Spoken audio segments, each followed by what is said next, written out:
Amém. Amém. Passamos assim a palavra ao reverendo Adilson, que trará dos céus o maná de Deus para as nossas almas nessa noite.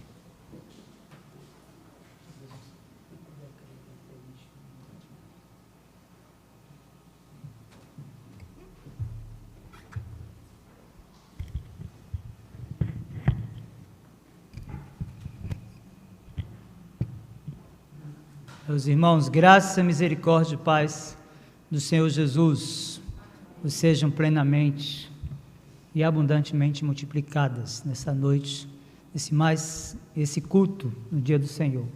Nós queremos saudar você que nos acompanha pelas ondas da rádio 98 FM, através do seu aplicativo, você que está nos acompanhando através das redes sociais, do nosso canal aí no YouTube. Nós vamos dar continuidade ao culto que prestamos a Deus nessa noite. E na última terça-feira, quando estávamos reunidos lá na casa pastoral com os adolescentes, nós cantamos Isaías 53 do Projeto Sola, e eu disse para eles: ensaiem, cantem, porque eu vou expor o texto. Então eu quero convidá-los a abrir a palavra de Deus no livro do profeta Isaías, capítulo 53. Nós temos aqui uma linda poesia em 5 estrofes, e uma das estrofes está no capítulo 2, na parte final. Então eu lerei não apenas todo o capítulo 53 do livro do profeta Isaías, como também os versos do 13 ao 15 do capítulo 52. Então abra aí a sua Bíblia, você vai acompanhar aí na sua casa, você que está acompanhando através das redes sociais, também através das ondas da rádio. Então você vai ouvir a leitura da Escritura, nós faremos uma oração em seguida, e você mantém a sua Bíblia aberta para acompanhar cada estrofe dessa poesia que nós acabamos de cantar com os nossos meninos e meninas adolescentes aqui da nossa igreja. Acompanhe aí a leitura dessa porção da palavra de Deus, livro do profeta Isaías, a partir do 13, verso 13 do 52, até o último versículo do 53, a Escritura Sagrada, o pão do céu, a palavra de Deus, nos diz assim: eis que o meu servo procederá com prudência, será exaltado e elevado e será muito sublime. Como pasmaram muitos à vista dele, pois o seu aspecto estava muito desfigurado, mais do que o de outro qualquer, e a sua aparência mais do que a dos outros filhos dos homens. Assim causará admiração às nações, e os reis fecharão a sua boca por causa dele, porque aquilo que não lhes foi anunciado verão, e aquilo que não ouviram entenderão. Quem creu em nossa pregação, e a quem foi revelado o braço do Senhor? Porque foi subindo como renovo perante ele, e como raiz de uma terra seca, não tinha aparência nem formosura. Olhámo-lo, mas nenhuma beleza havia que nos agradasse. Era desprezado e o mais rejeitado entre os homens, homem de dores e que sabe o que é padecer, e como um de quem os homens escondem o rosto, era desprezado, e dele não fizeram caso. Certamente ele tomou sobre si as nossas enfermidades, e as nossas dores levou sobre si, e nós o reputávamos por aflito, ferido de Deus e oprimido. Mas ele foi traspassado pelas nossas transgressões e moído pelas nossas iniquidades. O castigo que nos traz a paz estava sobre ele, e pelas suas pisaduras fomos sarados. Todos nós andávamos desgarrados como ovelhas, cada um se desviava pelo caminho, mas o Senhor fez cair sobre ele a iniquidade de nós todos. Ele foi oprimido e humilhado, mas não abriu a boca.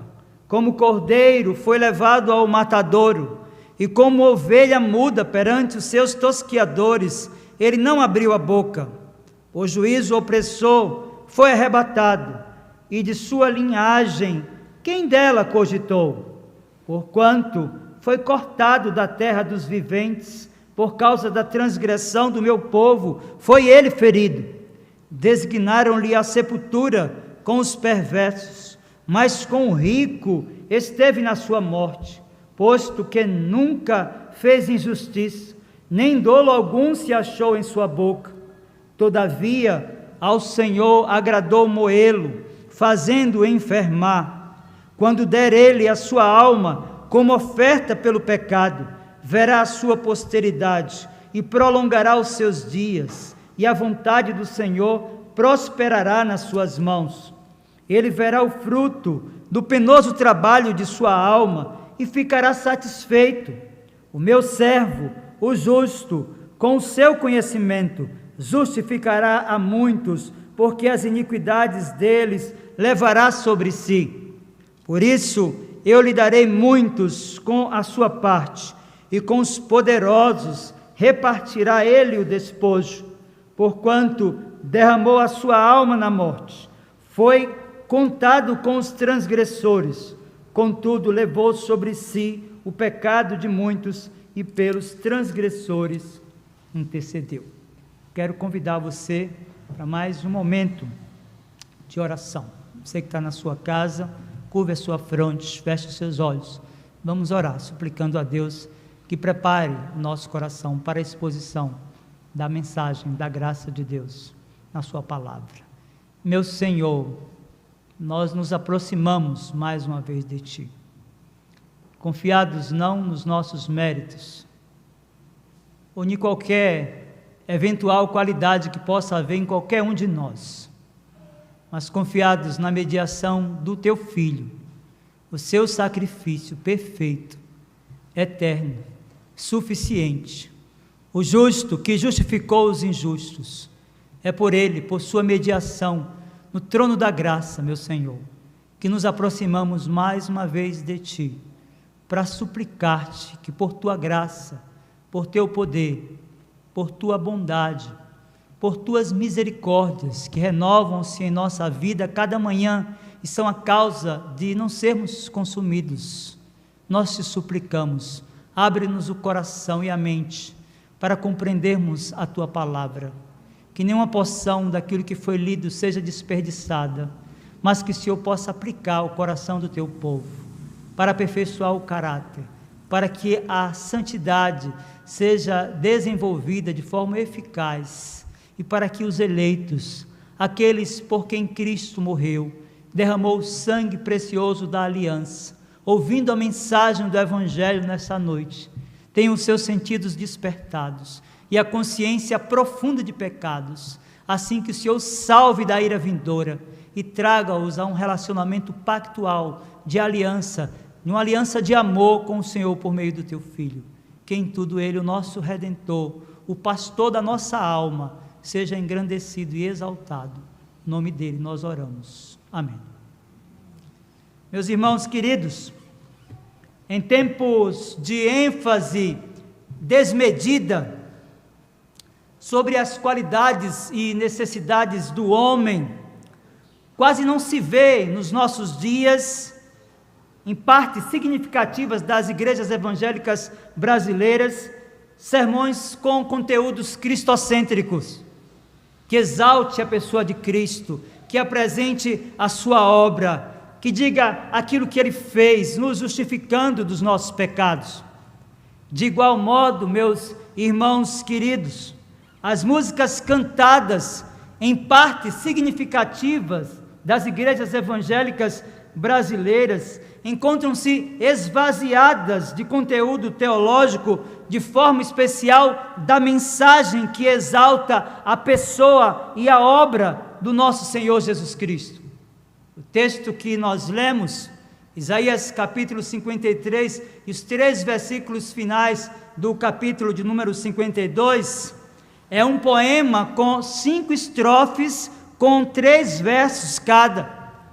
Debruçado sobre a leitura dessa passagem, você perceberá que a primeira e a 5ª estrofe nos traz uma recomendação do servo, na voz do próprio Deus, ressoada por meio do profeta Isaías. a segunda, a terceira e a quarta estrofes, nós temos a humilhação e o sofrimento do servo de Deus. Os 15 versículos desse lindo e empolgante poema revelam os detalhes da vida do servo sofredor, bem como o que ele fez para redimir o seu povo. Debruçados sobre a passagem lida e objeto da exposição da mensagem nessa noite, nós vamos perceber que esse relato é um vaticínio, que é uma mensagem com um tempo, um lugar definidos para o seu cumprimento. Na mente do profeta Isaías, é como se aqueles eventos dessa narrativa poética do capítulo 53 do seu livro estivessem acontecendo naqueles dias, estivessem se concretizando para o povo da aliança que estava vivendo sob o poder do cativeiro de um povo inimigo. Se você voltar um pouco a sua Bíblia, aí mesmo no livro do profeta Isaías, você vai perceber que nos 4 capítulos anteriores, o profeta já havia insistido com eles acerca da impossibilidade de que fossem salvos por meio dos seus méritos, ou até mesmo por suas boas obras. Agora ele passa a tratar da forma pela qual eles poderiam receber a redenção do cativeiro, sinalizando então a humilhação, o sofrimento e a exaltação do servo sofredor, como roteiro pelo qual a vida de cada um deles seria restaurada daquela condição vil em que eles estavam passando naqueles dias. Então, a primeira estrofe, ainda no capítulo 52 do profeta Isaías, nós percebemos, a partir do versículo 13, que ele passa a falar sobre a pessoa de Cristo. No capítulo 52, verso 13, ele disse: eis que o meu servo procederá com prudência, diz mais, será exaltado e elevado e será muito sublime. O 14 diz: como pasmaram muitos à vista dele, pois o seu aspecto estava muito desfigurado, mais do que o de outro qualquer, e a sua aparência mais do que a dos outros filhos dos homens. Veja o verso 15: assim causará admiração às nações, e os reis fecharão a sua boca por causa dele, porque aquilo que não lhes foi anunciado verão, e aquilo que não ouviram, entenderão. Meus queridos, percebam que esta patologia social de diminuir a capacidade ou qualidades de alguém por meio da aparência ou do estereótipo está presente aqui, não é uma coisa nova. Olhando para a passagem, vocês vão perceber no verso 14 que isto é muito claro aqui, na realidade dessa narrativa. Esta foi, de fato, a triste e lamentável realidade de um povo que, em meio ao cativeiro, recusou a oferta da redenção em decorrência da frágil aparência do servo sofredor. A questão é que eles viviam sob as expectativas de um Messias revolucionário e poderoso em sua aparência. Eles viviam e aguardavam um Redentor que pudesse revolucionar aqueles dias. Então a apresentação de um homem de aparência humilde, então a apresentação de um homem de uma aparência frágil não atende às necessidades e às expectativas daqueles que estavam aguardando o Redentor. Com isso, meus queridos, eles chocaram-se frontalmente com o ensino da Escritura, que nos adverte acerca deste mal incontido, do julgamento e da definição do caráter ou da condição econômico-social de alguém através da aparência. O Senhor Jesus sofreu, ao longo do seu ministério, esse preconceito, e João, no seu evangelho, lá no capítulo 7, registrou isso. Veja, João 7, versos 24 e 27 diz: não julgueis segundo a aparência, e sim pela reta justiça. Diziam alguns de Jerusalém: não é este aquele a quem procuram matar? Eis que ele fala abertamente e nada lhe dizem. Porventura reconhecem verdadeiramente as autoridades que este é de fato Cristo? Nós, todavia, sabemos de onde este é.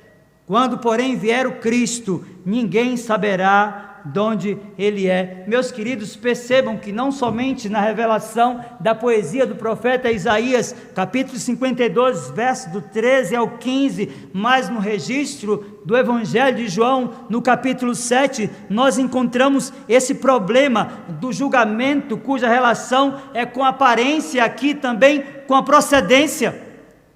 Nós reconhecemos pelas páginas do Novo Testamento aquela declaração de alguém que já havia falado: porventura pode vir alguma coisa boa de Nazaré? Eles não somente diminuíam a função, a vida e o ministério de Jesus por sua aparência, mas também por sua procedência, já que o lugar onde ele nasceu era um lugar pequeno e simples. Mas o texto segue e nós vamos perceber que de fato, meus irmãos, e é importante destacar que esta declaração de Isaías, ela está cumprindo uma agenda de um momento particular na vida do servo sofredor. E se você voltar à Escritura, você vai perceber que o profeta Isaías já havia discorrido sobre esse momento da vida do Senhor Jesus, quando disse, lá no capítulo 50 do seu livro, verso 6, o seguinte: oferecei as costas aos que me feriam e as faces aos que me arrancavam os cabelos. Diz o profeta: não escondi o rosto aos que me afrontavam e me cuspiam. Meus queridos, nós estamos diante de uma leitura e nós devemos buscar nas páginas do Novo Testamento, de forma especial naquilo que conhecemos como a Via Dolorosa, os eventos que não somente mutilaram o corpo e consequentemente a aparência do servo sofredor. Se você folhear a sua Bíblia nas páginas dos Evangelhos, você vai perceber, por exemplo, no registro do Evangelho de João, capítulo 18, verso 22, que quando Jesus foi interrogado diante de Anás, ele foi esbofeteado por alguns guardas.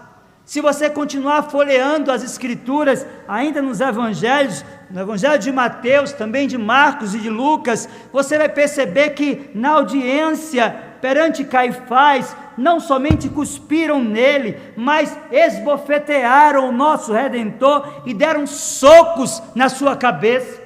Você continua folheando as Escrituras e vai perceber que Pilatos açoitou o Senhor Jesus e os seus soldados espancaram-no violentamente. Meus queridos, o açoite recebido pelos condenados era tão terrível que eventualmente levava muitos deles ao óbito, e alguns prisioneiros não chegavam nem mesmo até a cruz, porque diante de açoites tão terríveis, eles eram conduzidos à morte.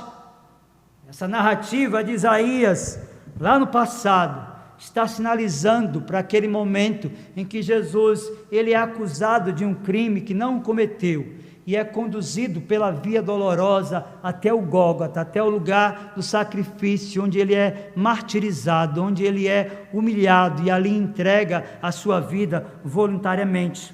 Contudo, veja que no versículo 15 de Isaías, capítulo 52, é interessante, o texto toma uma outra conotação. Ele sinaliza agora que os povos que ficarão estupefatos diante da aparente insignificância na continuidade da obra da redenção, ficarão perplexos perante a grandeza do fim, da execução do plano da redenção. E é exatamente isso que nós encontramos no verso 15 de Isaías, capítulo de número 52, quando diz: assim causará admiração às nações, e os reis fecharão a sua boca por causa dele, porque aquilo que não lhes foi anunciado verão, e aquilo que não ouviram entenderão. Meus irmãos, de fato, a proporção que evoluímos na leitura desta linda poesia, dessa poesia de raro valor, nós vamos perceber que o olhar do profeta está voltado para o Senhor Jesus, o servo sofredor, que é o objetivo do profeta, anunciando a redenção do povo da aliança, é também aquele que tem a sua vida revelada aqui no capítulo 53, debruçado sobre a passagem, você perceberá que os versos de 1 ao 4 do capítulo 53, nós temos a apresentação da vida e do ministério do Senhor Jesus. Voltados para os versos do 5 ao 8, nós temos a apresentação da sua morte. Verso 9, nós temos o seu sepultamento, e por fim, verso do 10 até o 12, nós temos a sua exaltação e ressurreição final. De fato, meus irmãos, é assim que o profeta inicia o capítulo 53, na segunda estrofe dessa poesia, fazendo a seguinte afirmação: veja, quem creu em nossa pregação, e a quem foi revelado o braço do Senhor, porque foi subindo como renovo perante ele, e como raiz de uma terra seca, não tinha aparência nem formosura. Olhámo-lo, mas nenhuma beleza havia que nos agradasse. Era desprezado e o mais rejeitado entre os homens, homem de dores e que sabe o que é padecer. E como um de quem os homens esconderam o rosto, era desprezado e dele não fizemos caso. Meus queridos, esta segunda estrofe da poesia nos conduz à primeira estrofe da canção que os nossos meninos cantaram nessa noite, a melodia do Projeto Sola, Isaías, no registro de Isaías capítulo 53.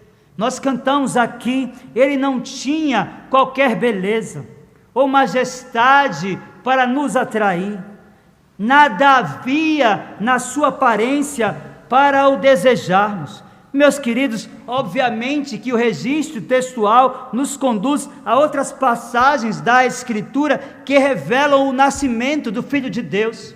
Se você voltar a sua Bíblia, ainda no livro do profeta Isaías, lá no capítulo 11, versos 1 e 2, você vai ver o que está registrado. Veja, Isaías 11, 1 e 2 diz: do tronco de Jessé sairá um rebento, e das suas raízes um renovo. Repousará sobre ele o Espírito do Senhor, o Espírito de sabedoria e de entendimento, o Espírito de conselho e de fortaleza, o Espírito de conhecimento e de temor do Senhor. Percebam comigo, meus queridos irmãos, que há dois elementos teológicos aqui nesta passagem que nos interessam.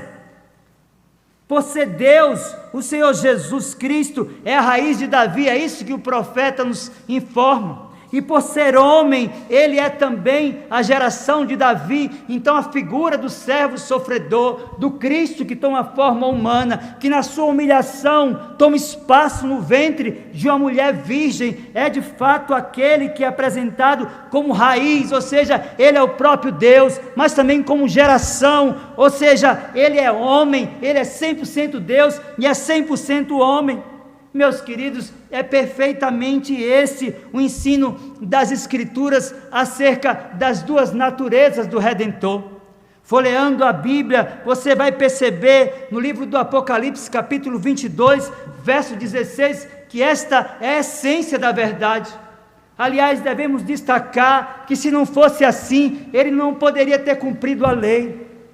Devemos destacar que se não fosse dessa forma, ele não poderia ser o justo, o homem, mas o Deus encarnado, que cumpriu tudo quanto Adão não pôde fazer lá no jardim, quando pecou e transgrediu a lei de Deus. Apocalipse capítulo 22, verso 16 diz: eu, Jesus, enviei o meu anjo para vos testificar essas coisas às igrejas.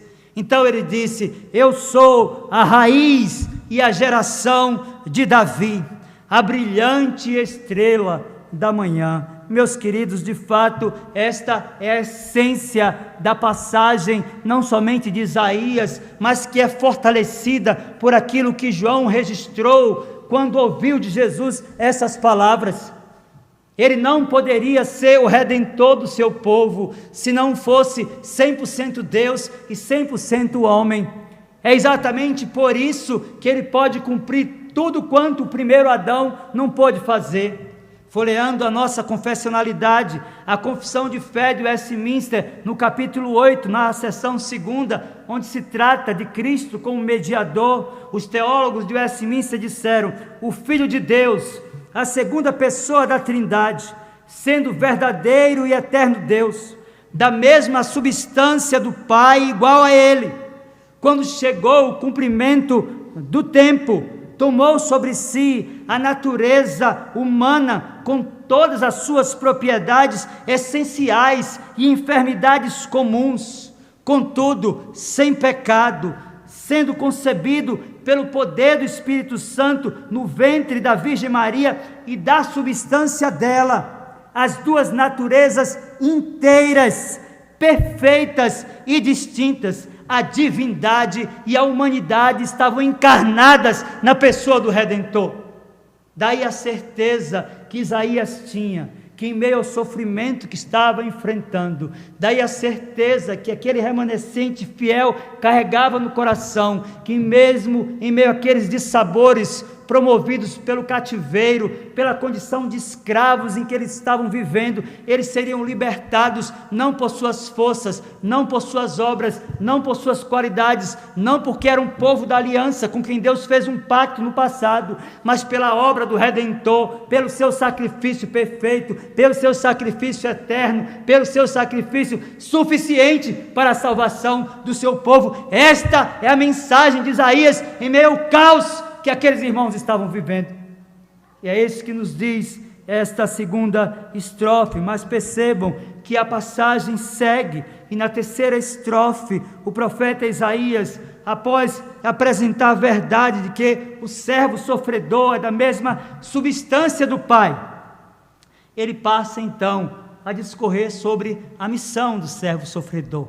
Veja aí Isaías capítulo 53, a partir do versículo 4 e até o versículo 6, o que diz a palavra de Deus: certamente Ele tomou sobre si as nossas enfermidades e as nossas dores, levou sobre si, e nós o reputávamos por aflito, ferido de Deus e oprimido, mas Ele foi trespassado pelas nossas transgressões e moído pelas nossas iniquidades. O castigo que nos traz a paz estava sobre Ele, e pelas suas pisaduras nós fomos sarados. Todos nós andávamos desgarrados como ovelhas, cada um se desviava pelo caminho, mas o Senhor fez cair sobre Ele a iniquidade de nós todos.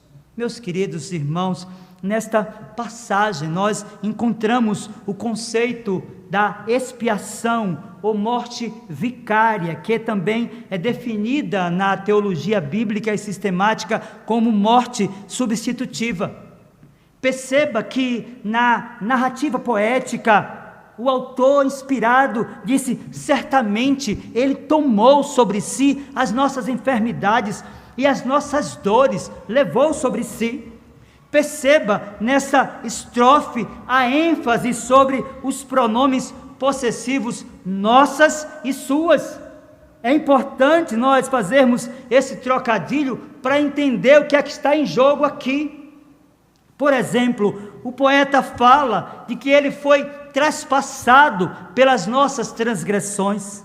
Ele diz que ele foi moído pelas nossas iniquidades. Ele afirma que pelas suas pisaduras nós fomos sarados. Perceba que em relação a nós, o verso 6 afirma que todos nós, absolutamente todos nós, andávamos desgarrados. Ele ainda diz que cada um de nós se desviava pelo caminho. Meus queridos, de fato, vejam agora que o que Deus fez por nós.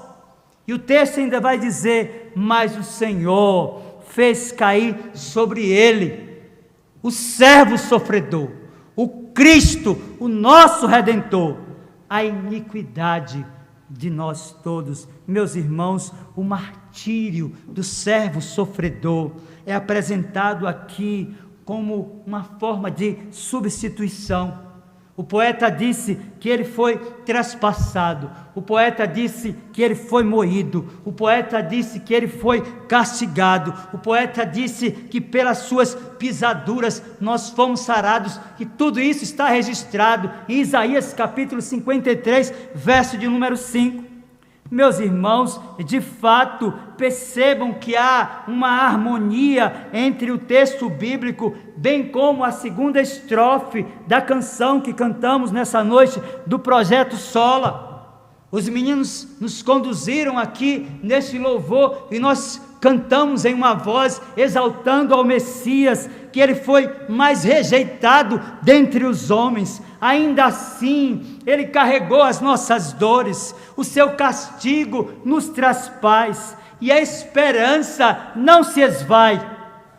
Então a estrofe vai nos dizer: a oferta pela culpa ele ofereceu, para satisfazer o Criador ele morreu, para que a sua luz em nós pudesse brilhar. O Filho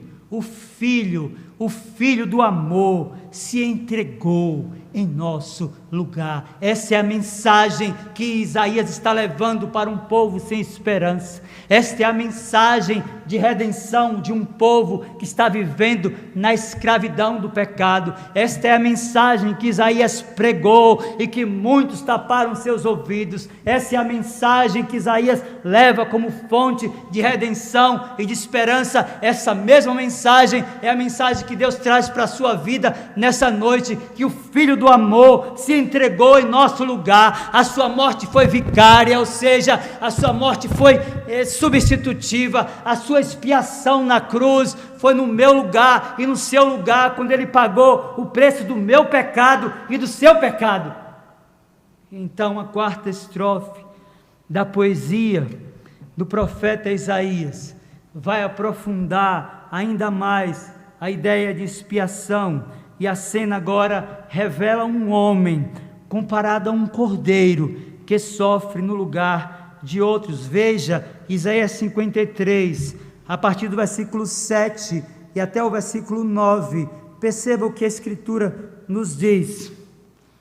Ele foi oprimido e humilhado, mas não abriu a boca. Como cordeiro foi levado ao matadouro, e como ovelha muda perante os seus tosquiadores, ele não abriu a boca. O juízo opressor foi arrebatado, e de sua linhagem quem dela cogitou? Porquanto foi cortado da terra dos viventes, por causa da transgressão do meu povo foi ele ferido. Designaram-lhe a sepultura com os perversos, mas com o rico esteve na sua morte, posto que nunca fez injustiça, nem dolo algum se achou na sua boca. Meus queridos, percebam na leitura desta estrofe, desta poesia do profeta Isaías, que há uma ideia aqui de comparar o servo sofredor a uma ovelha muda, que não abre a sua boca quando é conduzida ao matadouro, e a ênfase aqui é posta no papel do escravo, que de alguma forma era conduzido a uma condição de masmorra e até de morte, mas não questionava o seu senhor. Perceba ainda que a ênfase está também na natureza indefesa e submissa de uma ovelha que jamais enfrenta aquele que está para lhe tosquiar.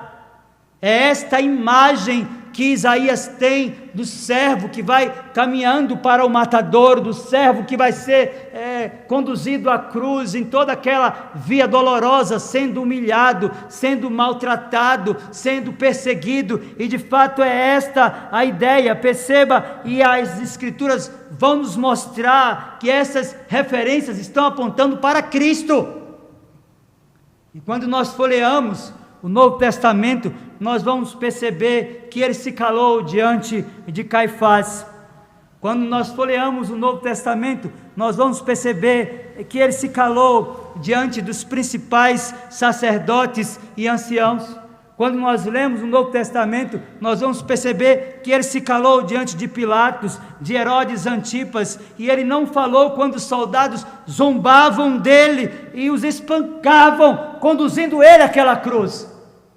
Esta figura, esta imagem que Isaías está criando, e é exatamente por isso que aqueles homens não criam, porque não cabia na mente deles a figura de um redentor, a figura de um libertador, tão humilde, tão limitado na sua condição humana.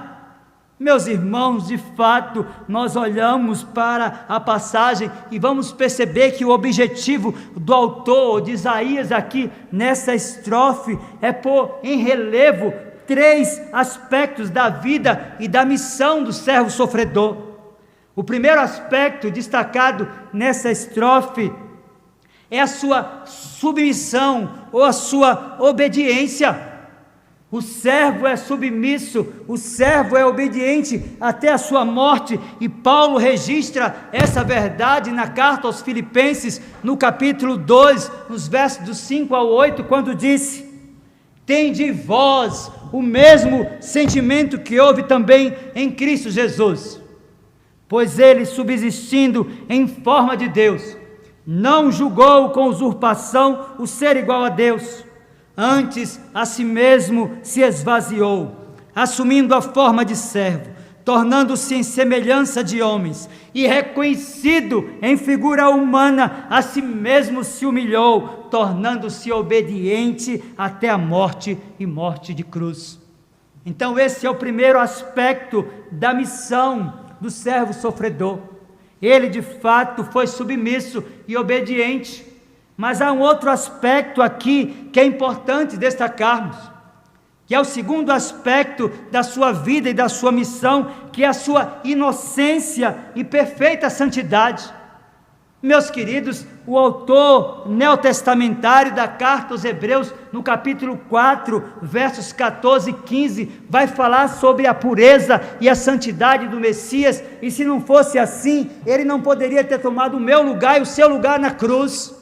Hebreus capítulo 4, versos 14 e 15, a Escritura diz: tendo, pois, a Jesus, o Filho de Deus, como grande sumo sacerdote que penetrou os céus, conservemos firmes a nossa confissão, porque não temos sumo sacerdote que não possa compadecer-se das nossas fraquezas, antes foi ele tentado em todas as coisas à nossa semelhança, mas sem pecado. Meus queridos, esta de fato é a missão do servo sofredor. E o terceiro aspecto é que há de fato uma injustiça no que lhe foi feito. Se você folhear aquelas narrativas dos evangelhos, você vai perceber o quanto aquele processo que o levou ao martírio da cruz foi fraudulento. Quantas pessoas foram compradas para que aquilo acontecesse? Ora, os principais sacerdotes e todo o sinédrio procuravam algum testemunho falso contra Jesus, a fim de condenarem ele à morte, e não acharam, apesar de se terem apresentado muitas testemunhas falsas. Mas afinal, compareceram-se 2, afirmando: este disse: posso destruir o santuário de Deus e reedificá-lo em 3 dias. Meus irmãos, de fato, nós devemos compreender que, muito embora haja uma fraudulência nesse processo, nós precisamos de compreender, à luz de Isaías capítulo 53, verso 8, que o servo sofredor, que o Filho de Deus, que o nosso Redentor, ele caminhou como cumprindo tudo quanto estava escrito a respeito dele. Isaías disse isso no verso 8, parte B, quando falou: porquanto foi cortado da terra dos viventes, por causa da transgressão do meu povo foi ele ferido. Meus irmãos, essa estrofe se encerra com a declaração da inocência do servo sofredor, verso 9, e a poesia se complementa com a abordagem a um ponto importante da tulipe, que é os 5 pontos do calvinismo. Nós encontramos nos versos do 10 ao 12, na conclusão desse fragmento poético, exatamente aquilo que o servo sofredor pôde fazer pelo seu povo, e ele não fez de forma universal, ele cumpriu a escritura quando veio entregar a sua vida pelos seus.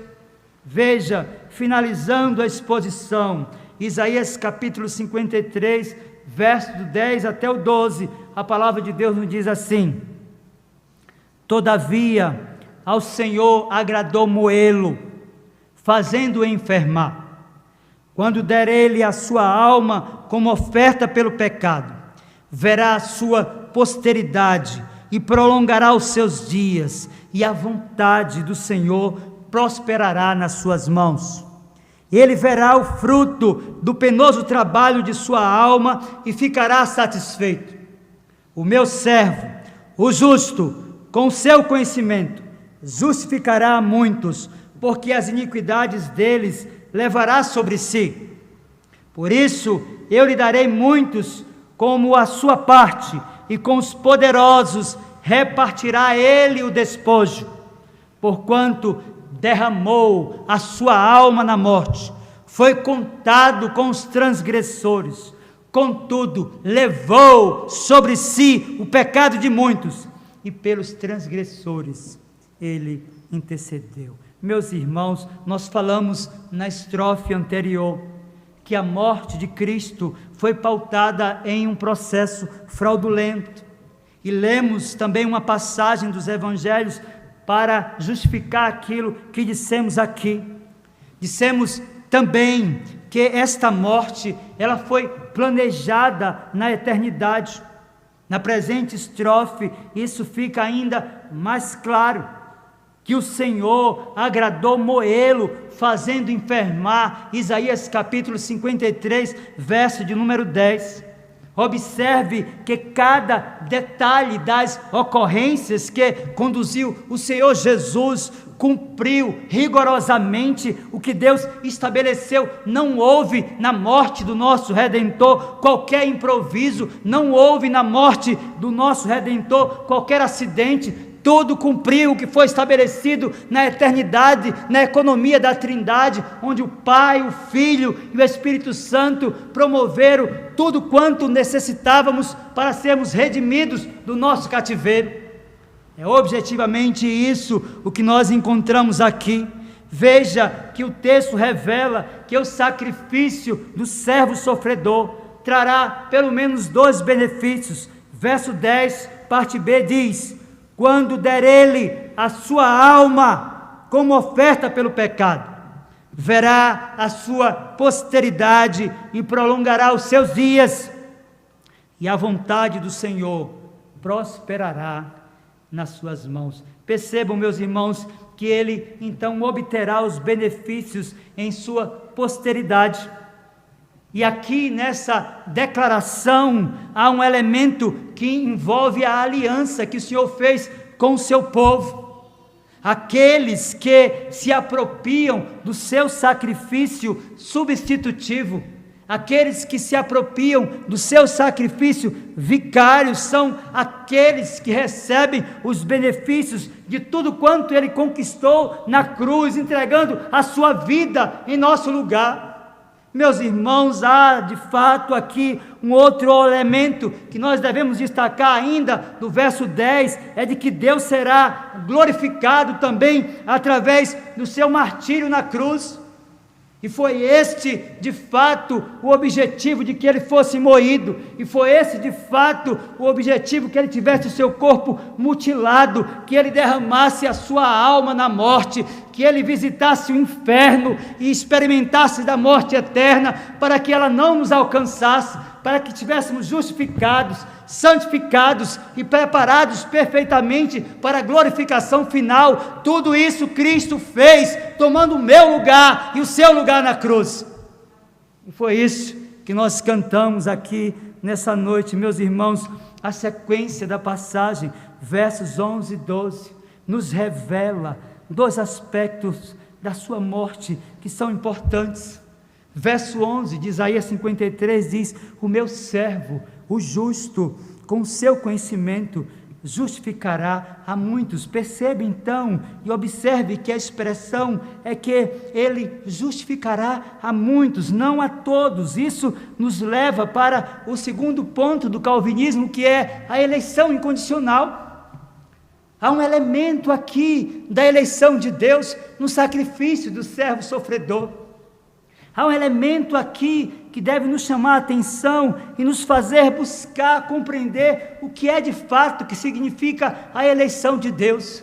Meus irmãos, eleição é o eterno ato de Deus, pelo qual, em seu soberano beneplácito e sem levar em conta pré-conhecimento de qualquer mérito das pessoas, Ele elege certo número delas para torná-las alvo da graça especial e da salvação.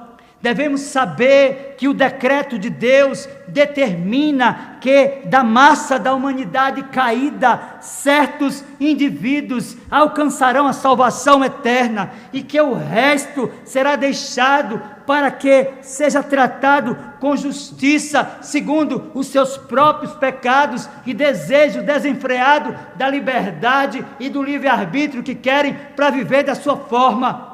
Meus queridos, de fato é este o ensino da Escritura. Se você ler Isaías 53, versos 11 e 12, e comparar com aquilo que Paulo escreveu aos Efésios, lá no capítulo 1, versos 4 e 5, você perceberá que de fato há um elemento da eleição incondicional aqui. Efésios capítulo 1, versos 4 e 5 diz: assim como nos escolheu nele, antes da fundação do mundo, para sermos santos e irrepreensíveis perante Ele, e em amor nos predestinou para Ele, para a adoção de filhos, por meio de Jesus Cristo, segundo o beneplácito da sua vontade. Meus queridos, a expressão textual que sinaliza a doutrina da eleição, ainda é repetida no verso 12 por duas vezes. Veja aí Isaías 53, verso 12: eu lhe darei muitos com a sua parte. O profeta ainda disse: levou sobre si o pecado de muitos e pelos transgressores intercedeu. Meus irmãos, de fato, a letra da música do Projeto Sola, que cantamos há pouco aqui nessa noite, cantaremos de novo, que foi objeto da exposição dessa mensagem, traz na sua última estrofe a essência do sacrifício do servo sofredor. E nós cantamos então: és o Cordeiro que pelos nossos pecados foi esmagado, sem dizer uma só palavra, se entregou aos escravos, derramou sua vida até a morte, provando a ira amarga, para nos dar sua doce graça e nos fazer viver. Meus irmãos, diante de tudo quanto vimos até aqui na exposição desta linda, desta bela poesia, nós precisamos de retirar alguns ensinos preciosos. E o primeiro ensino que nós podemos retirar da exposição de Isaías 52, do 13 ao 15, e todo o capítulo 53, é que a sobrevivência espiritual da igreja está diretamente relacionada à vida e à obra do nosso Senhor Jesus Cristo. É importante, meus queridos irmãos, valorizarmos então as igrejas cujo conteúdo da mensagem é cristocêntrica, onde Cristo é o centro de todas as coisas, onde Ele é anunciado como verdade, como a única verdade. Segundo, nós precisamos voltar a cantar as Escrituras. O lema da reforma, sola escritura, deve servir como estímulo para que os pastores sejam zelosos em adicionar em suas liturgias cânticos extraídos da palavra de Deus, de forma especial aqueles que exaltem a vida e a obra do Redentor. Terceiro, o esforço para salvar-se a si mesmo, meus irmãos, será sempre inócuo e destituído de virtude. Aqueles que, no tempo de Isaías, confiaram em suas obras, se perderam e por isso receberam a justa condenação. Quarto, a salvação é obra da graça de Deus. É necessário então confiar na vida do servo sofredor, que assumiu o nosso lugar na cruz do Calvário. Portanto, se você já o confessou como seu Redentor, se você já o confessou como seu Salvador, justifique o seu discurso através de uma vida de santidade. Faça mortificar o velho homem, deixe as coisas do velho homem, do mundo para trás e viva uma vida que promova a glória de Deus. Mas se você ainda não confia na graça revelada pelo sacrifício eterno, perfeito e suficiente do Senhor Jesus, arrependa-se hoje dos seus pecados. Entregue a sua vida a Jesus Cristo e lembre-se aquilo que o profeta disse lá no verso 11 de Isaías 53: o meu servo, o justo, com o seu conhecimento, ou seja, conhecendo pessoalmente pela fé, justificará a muitos. Por isso João disse: e a vida eterna é esta, que te conheçam a ti, o único Deus vivo e verdadeiro, e a Jesus Cristo, a quem enviaste. Receba então a Cristo como seu Salvador especial, e se aproprie, primeiro, do perdão dos seus pecados, segundo, de um novo relacionamento, terceiro, de uma nova cidadania, quarto, de uma nova família, quinto, de um novo propósito, sexto, de um novo poder, e por fim, de um destino final, eterno e glorioso. Que Jesus Cristo, nosso Redentor, o servo sofredor, seja honrado e glorificado. Vamos cantar Isaías 53 com os nossos meninos, nos preparando para o momento de celebração da ceia do Senhor.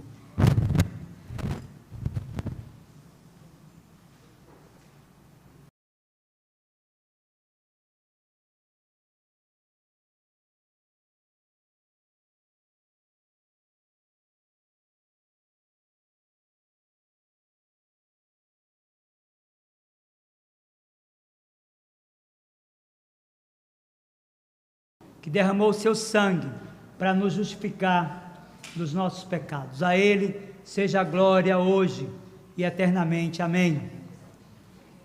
Vamos lá? Isaías 53.